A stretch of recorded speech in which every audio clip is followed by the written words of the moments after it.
All right. Hello, everyone. Welcome to You Like That Extra. Hashtag name pending. This is just a bonus little episode. My name is Jack. I am one half of the You Like That podcast. Yes, and my name is Adam. I am the other half of the You Like That podcast. When we started this podcast, the idea was just to do movies that we just figured were talking points, or movies we really liked, or movies we really disliked. The podcast sort of evolved into being more reviewy. Yeah, very being much more recent. New release cinema films, very much day one, day two reviews to get out to the market to tell people if a movie's good enough and worth seeing. We understand not everyone can get out to the movies as often as possible, so we wanted to... Especially with the year that we had.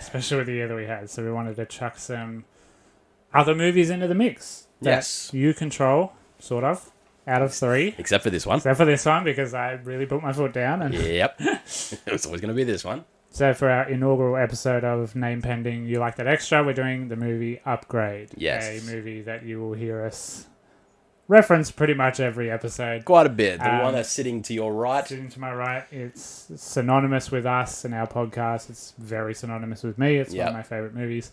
Upon rewatching it, I think it's knocked Evil Dead 2 off the list. Wow. Off the top spot.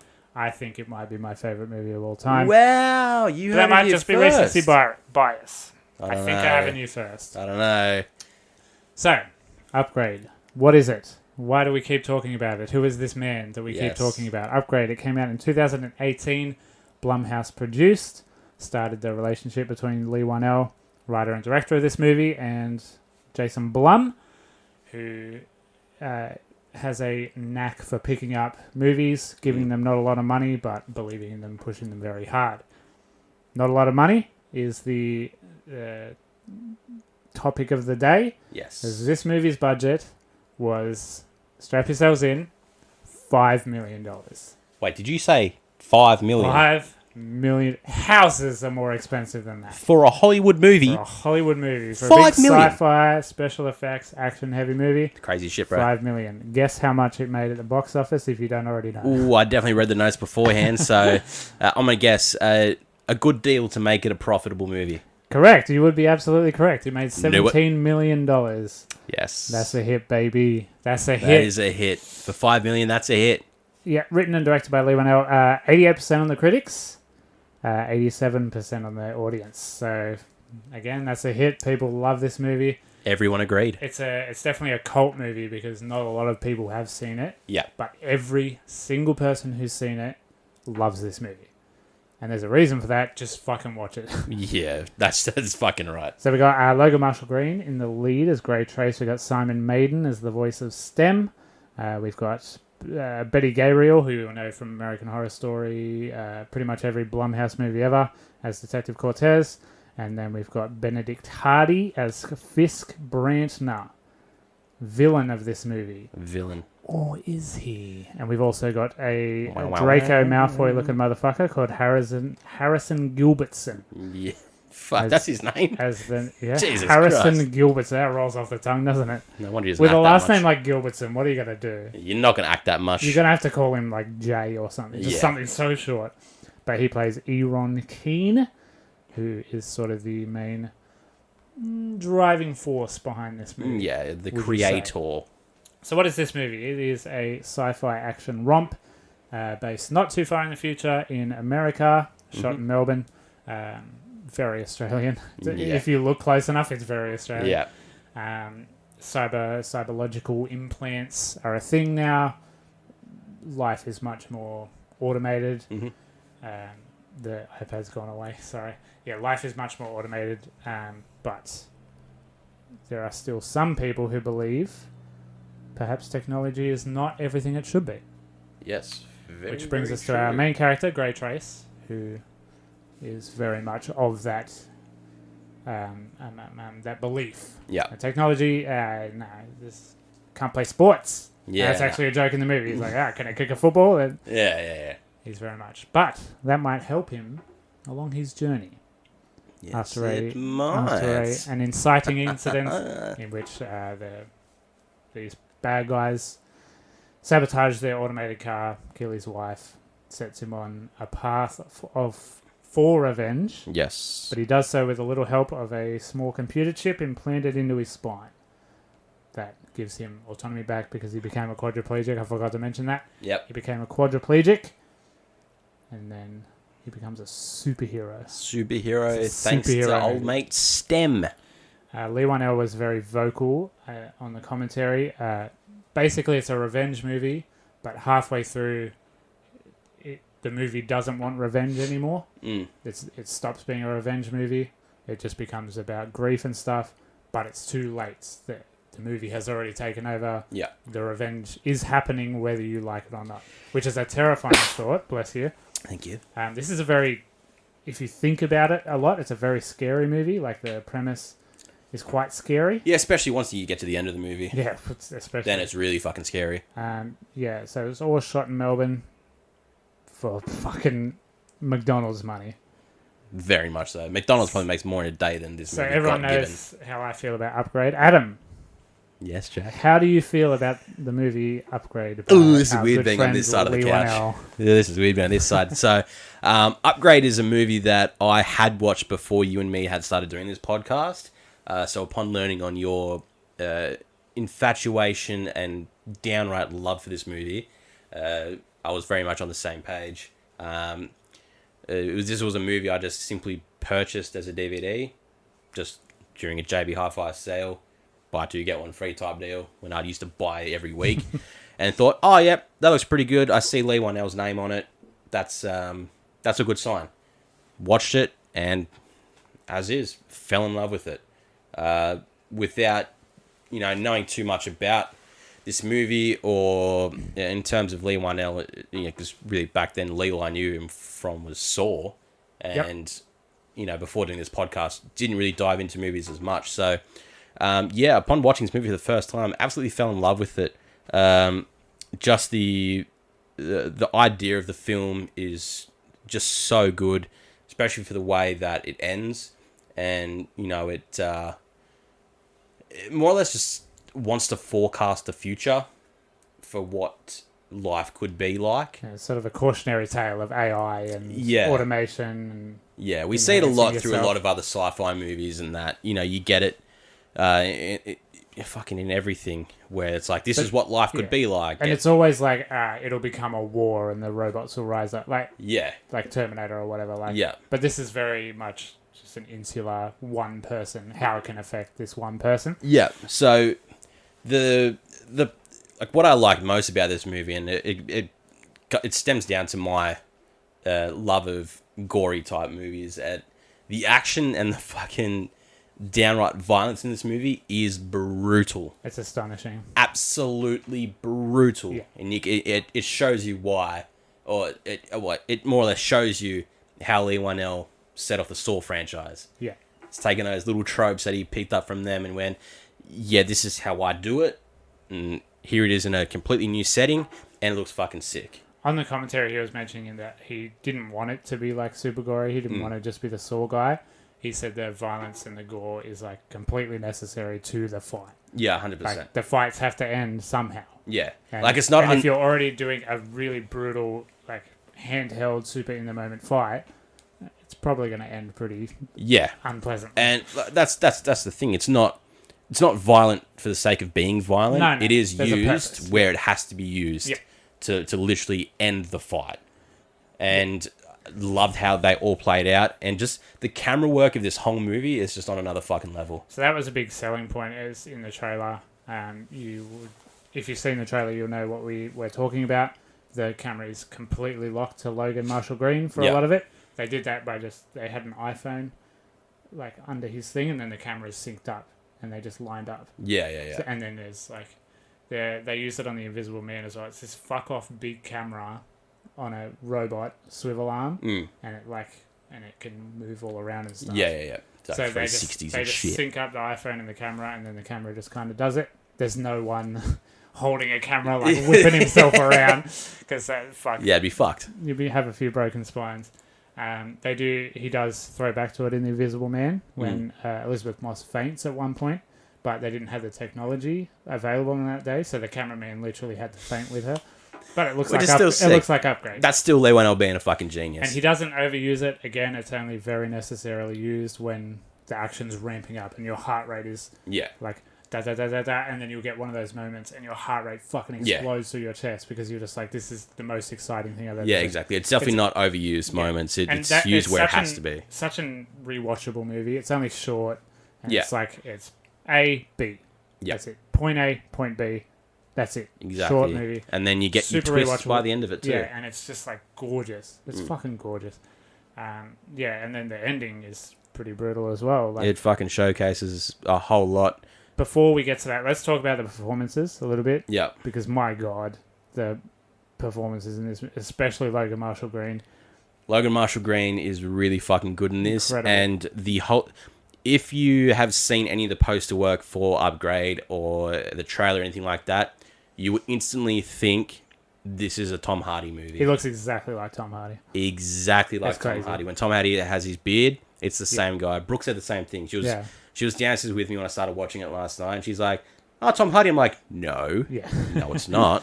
And she's watching it. She's like, "Are you sure it's not Tom Hardy?" I'm like, "I'm very sure it's not Tom Hardy. He looks very much like him. Talks a little bit in some ways the same, in depending on what character Tom Hardy's doing, but." No, in terms of Logan Marshall Green himself, yeah, he absolutely slaughters this role. Just to act quadriplegic, like, Yeah. he went, 32 years or whatever of his whole life just naturally Yeah, moving. just being able-bodied. And apparently he was in so much pain, like forcing himself to lie down to like not breathe too much and like moving his neck around and It stuff. would be ridiculous. You're using so many more muscles pushing yourself down. He said he was just like doing the action sequences were less like labor intensive because you're focused so hard on not moving, you know? Yeah, And exactly. the whole time I was watching, I was thinking about that. I was just like, if I turn to look at the cat or whatever, it's like, I move like, Yeah, you know, like move I so can't much just more. move my neck. And you're all doing it now. Listen to this. You're all trying to just move your neck. Yeah. It's really hard to do.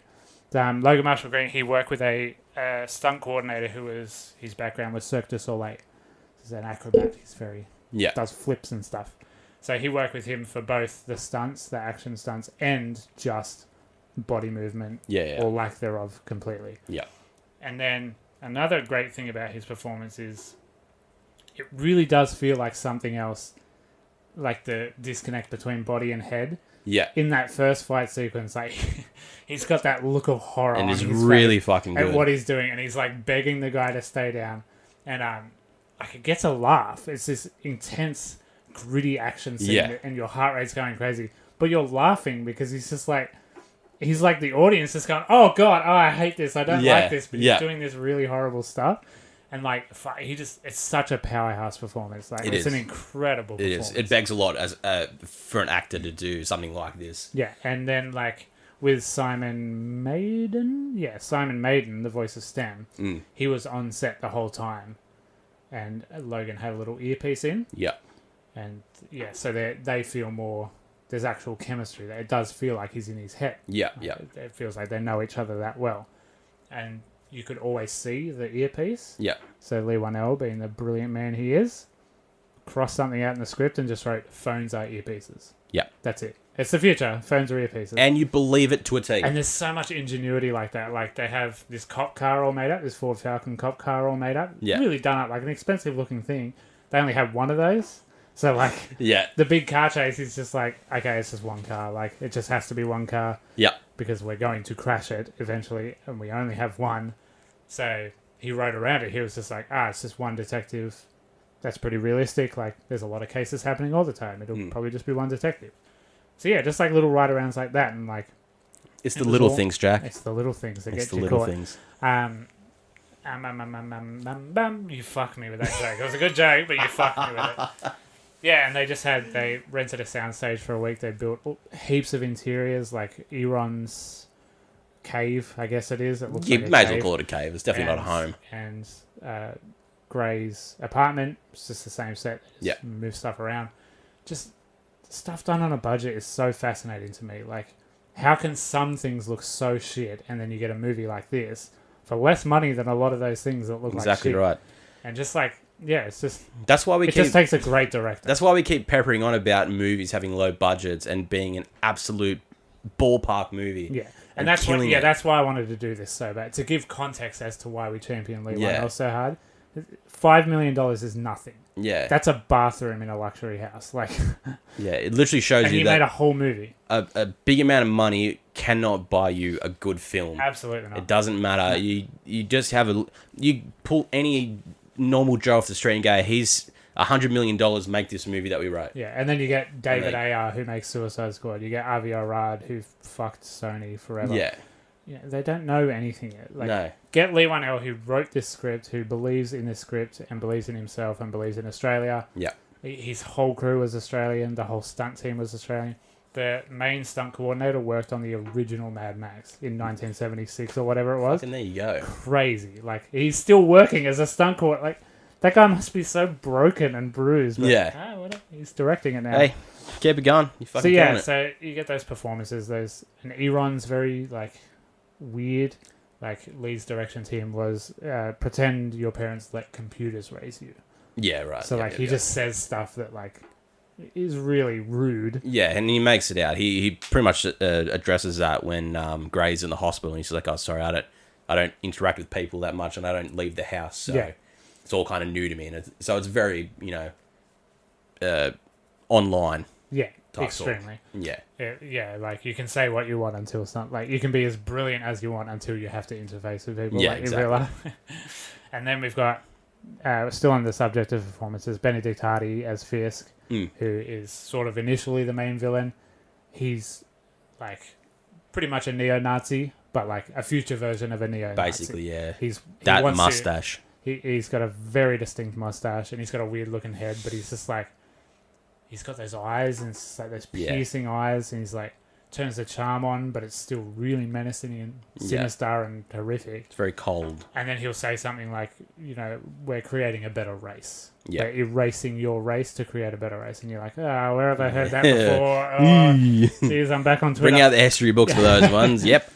History books probably this morning. That happened this morning. Fisk and, not Fisk. So Benedict and Logan, just saving money again. They just did the fight sequence at the end. They have a big fight sequence at the end. They just did it with one stunt guy, choreographed it out, mapped it out, practiced it so much, and then they just do it in the movie. They just did it. It's just there. And it looks so good. It looks so good. It looks so much better. Yeah. Because, there's less cuts you have to do if they have to talk to each other or something, because you can just pin him against the wall and stay on the shot. Yeah. If it's a good shot, fuck it. Keep it. It's them doing it. Anyway. Exactly. Oh, God. It's just so good. So fucking good, this movie. Yeah, it is. So the story trundles along. Things are happening. Gray loses more and more autonomy. Stem sort of getting more into him. Stem is evolving. Stem is like a virus. And he sort of he manipulates Gray into taking all the NetNanny, the McAfee virus software off. He's like, Iran will catch you if you don't take this off. He's going to shut me down, and then you'll be a quaddie again. So he does it, and we find out that he's doing it, so he has full autonomy. Again, this comes through in Logan's performance. Like, he gets more robotic as time goes on. Yeah. But instead of, like, looking scared and, like, sort of enjoying it at one point, he's enjoying it, like, as he's walking out, he's, like, ashen, he's grey, he's like, I don't have a choice. I have to do this. Yeah, that's it. And it's just, oh, man, it's brutal. Yeah. Brutal. And then we get to the end. Iran is not the villain. No. Stem is. Stem made Iran make him, pretty much. Yep. Iran pretty made fucked up. Stem, and then Stem got to him, and sort of went, hey, we need learned that Stem... someone who's not a fucking weird internet creep. Stem fucked it from the start. He's the reason Gray's wife was murdered. Yep. Why he was chosen. So Gray was chosen because he had no cybernetic implants. He had no upgrades already. He was just a man. And that allowed Stem to get more in his little... Yep. Get his little fingers in the pie and take over. And eventually he has the power to send Gray to a mental place. So it's sort of I was saying this to who I was watching it with. I was like, it's kind of a happy ending. In a way, there's a happy ending and a horrific ending. It is. It's Gray horrifying. gets what he wants. It's completely horrifying, regardless how you look at it. But in some levels, you go, it's not the worst thing that could happen. No. Because he doesn't know. He's just in his nice mind palace. And from this is where you go, fuck, this movie is amazing. Yeah. Because it's great direction too. There's a little misdirect. It's Yeah. like, oh my God, it's going to be all a dream. And you start getting pissed at Lee. Like, you're just like, he fucking did it. You said you'd never do this. You would said never do this to us. It was all a dream? Oh, I hate this. And then it cuts back to real life and what's happening. And Gray's just completely lifeless. Yeah. And it's just completely stemmed. It's all There's stem. two corpses right next to him. It's just horrible. Yeah. Horrible. Stem has completely taken over and shunned any trace of Gray. He just off said, into a mind palace. I've sent him to a better place. Send him to the fucking Shadow Realm. Literally the Shadow Realm. Literally. But to be fair, he sent him back to be with his wife. Yeah, so it's not like Stem really fucked him and so went, it's kind of happy. oh, I'm just going to leave you in the back of your mind where you can sort of see what I'm doing, but you have no control. He's completely gone. He's gone, I'll throw you a bone. Yeah. You did help me. Yeah. And I know you're kind of against it now, but hey, if I let you go back to your wife and this is all a happy dream, we're good. Yeah. So, yeah, it's just conflicting feelings at the end. You're just like, it's kind of, oh, geez, I don't know. Yeah. And then you've got that score. God damn, that score. What's his name? Jed Palmer. Jed Palmer, Australian bloke? I believe he's Australian. Don't quote me on that. I don't remember. Yeah, we don't fact check here. He's Australian. Asterisk mark. There's so many, just tear-jerking, when Gray finally gets his autonomy back, it's super cheesy, and he's doing the hand thing, that crash zooms in on his hand. Yeah. A beautiful score. It's like a requiem piece, swirling, and then you gotta have those little cheesy parts there. And all the way through, it's kind of what's the genre people like now? Synthwave. It's like perturbator and stuff. It's very synthwavy. You're right. Yeah, man, that one. Fuck yeah. It's like that. Yeah, but then that requiem at the end comes back, and it's just really. It just makes you. It swirls, and he did it again at the end of The Invisible Man. Yeah. As Elizabeth Moss is walking away, the music gets super loud and overbearing. Yeah. And I guess that's his little thing, one of his little things. And this also shows you another thing to touch on for the start of this movie. This is, again, a showcase of Lee Whannell starting a movie completely different to anyone else. Yeah. So the intro of this movie is an autonomous voice talking about who produced this movie and whatnot else. Yeah. And then saying, upgrade. Yeah. And then it just pans to this weird CGI'd fucking computer interface, so and then it gets into the movie. He's a very big fan of opening titles. Exactly. Yeah. Same as what he did with The Invisible Man, with the waves crashing on the rocks, and then the waves crash up, and there's some title sequence. Waves crash up again, and it's a new wave. And it looks fucking brilliant. He said that was the hardest thing about The Invisible Man. That was the hardest thing they had to do, to make water look good. But it looked fucking perfect. Yeah. It's just such a good-looking movie. Lee just has such a good eye. Yeah. Nothing is ever boring, and I think that's why it's so rewatchable. It's just small sets, but it's super fast-paced. Yeah. Everything looks good. In the police station, if you have that many screens in a room, normally you would just green screen everything on the screen, and it looks a bit wacky. Yeah. But no, they actually software coded just some bullshit, like a Windows screensaver, pretty much. Yeah. But just so there's actually something on the screen. Yeah. It just looks more lived in. It looks better. Yeah, exactly. And when he goes to the spooky bar of all the upgraded people, but they're not upgraded. They're upgraded in the old school way of tattoos, spaces and stuff. Just little details like that. It's such a lived in world in an hour and 20-minute movie. Exactly. He just does so much. I always say it. I'm such a nerd for saying it. Show, don't tell. Yeah. Show, don't tell. Just show us. Yeah. You don't have to have exposition. And he shows that with all the action scenes. So I forgot how brutal some of the action scenes were. I always forget the one in the middle on the staircase. I forgot about that one where he breaks his arm and shoots himself. Yeah. Gee, I forgot about that. And that moment, I was just like, whoo! Yeah. Gone. Damn. But it's the first one when he breaks into the first guy's house and has to fight with him. And then fucking grabs a knife from behind him and then just fucking rips it into it and just goes, Chelsea Smile style. Yeah. And I was like... And Brooke was there for that, and she was like, what the fuck? And I'm just like, this is pretty fucking full on. No music, really. It's just all kind of the dubs of him hitting and stuff. And then, just that pin drop moment. It's just horrific. And he doesn't, milk it. He doesn't...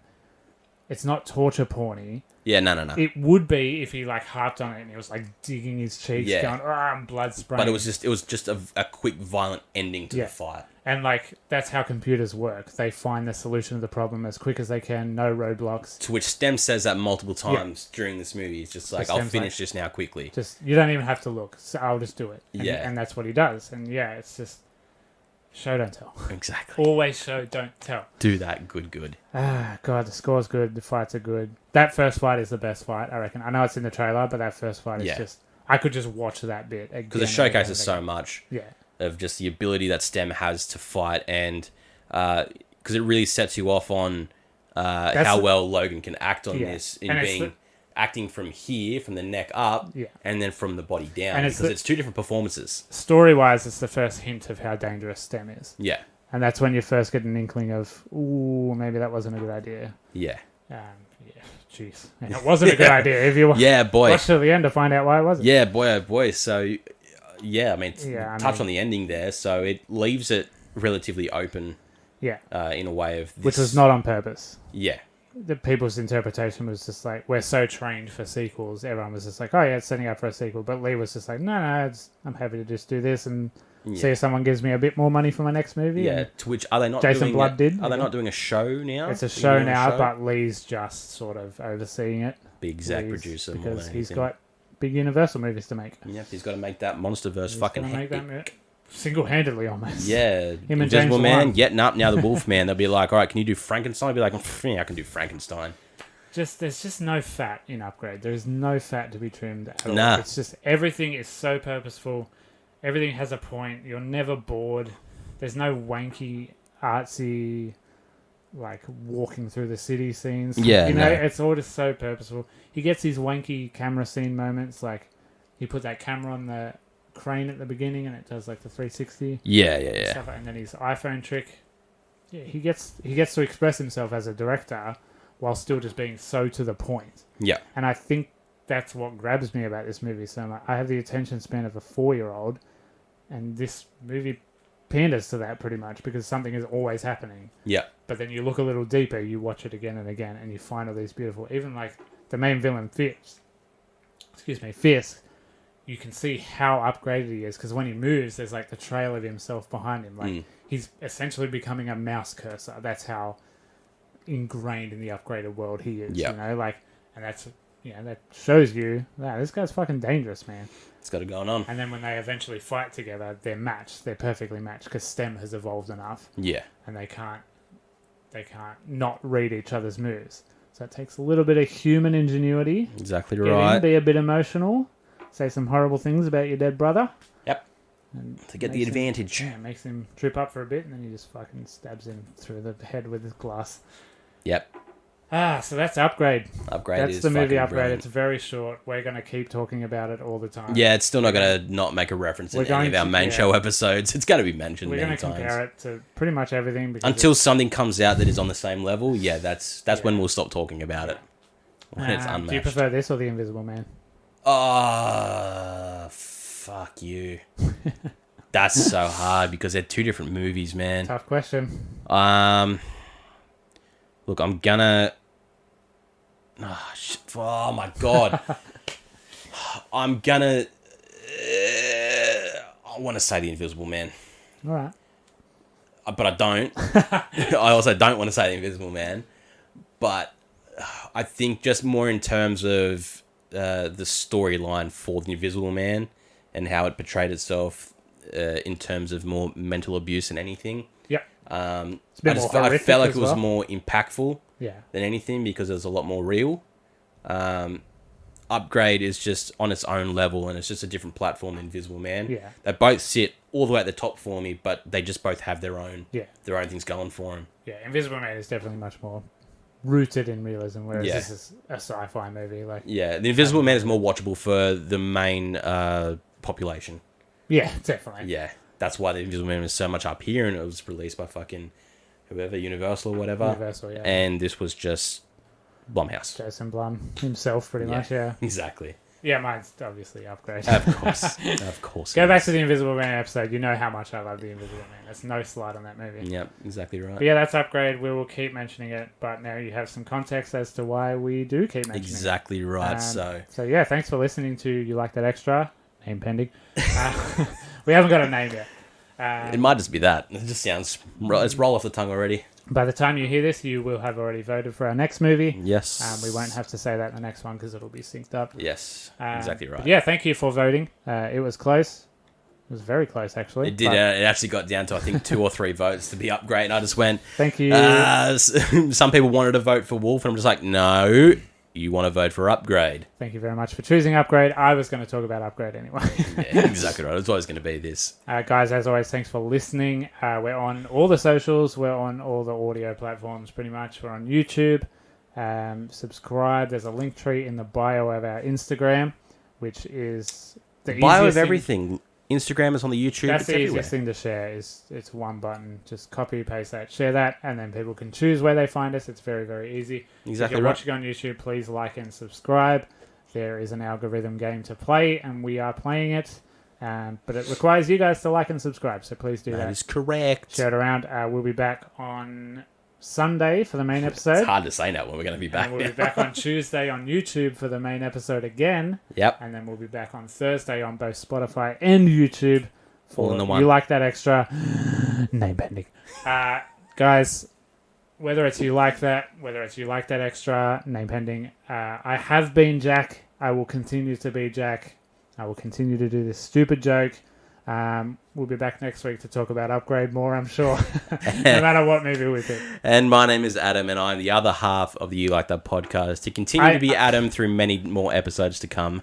I'm also one half of the You Like That podcast. My joke kept going, It's and I all forgot right. to say that. It's been a Thanks, long guys. day. We'll see you on the next one. Beautiful. Goodbye. I don't know how to close these. I haven't hosted That's one right. in a very long time. I'm not going to host them all. We just had to give you the Upgrade one. Thank you. I don't know how to end things. Bye. Bye, guys.